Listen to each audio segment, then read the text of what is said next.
Okay, good afternoon. Good afternoon, ma'am. Okay, can you please introduce yourself? I am Vivi Inidal, Okay, how old are you? 35 years old, Are you married or single? married, Okay, what is the name of your husband? the Harun Nabil, And what is his occupation? farmer, Farmer. How many children do you have? talking, And how old are they? 3 years and 1 year. Okay, who is taking care of your child when you go abroad to work? My sister and my husband. Okay. Can you tell me about your family background? What is the name of your father Jamaluddin Inidal, and your mother? Udan Inidal, And what is the occupation of your father? farmer. Farmer.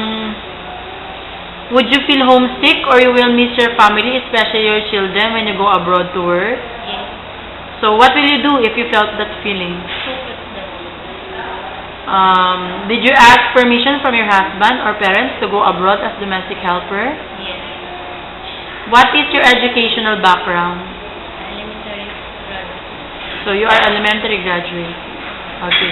Can you please tell me about your working experience before?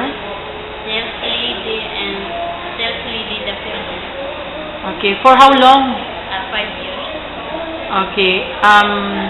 How good do you think in doing housework? Are you good in doing housework? yes, Do you have a strong interest in cooking? yes, And do you love cooking? yes, What kind of food do you cook? Philippines, Do you know any foreign dishes? yes, Do you know any foreign dishes? no, But are you willing to learn? yes, Do you like to take care of children? no, yes, Yes.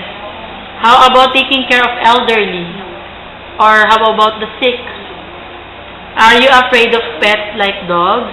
yes, What if your employer asks you to look after the pet? There will be problem? no problem, Okay. Why do you want to go abroad to work? please, Why do you want to go to work? Why do you want to go abroad to work? please, ma'am, You want to go abroad because because my family is not money, okay, you want to earn money for your family. And why do you choose Malaysia? because the Malaysia is very country, Very good country. Okay. Are you okay with waiting period of 2 to 3 months? yes, Are you very sure you want to make this application as domestic helper in Malaysia? yes, And if we are the employer, what will you say to us to choose you as our domestic helper?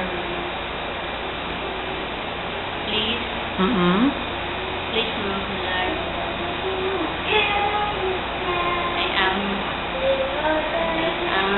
Lord, me, Mm-hmm. because me is very focused the work. So you are focused in your work. That's good. Okay. Thank you very much and see you in Malaysia.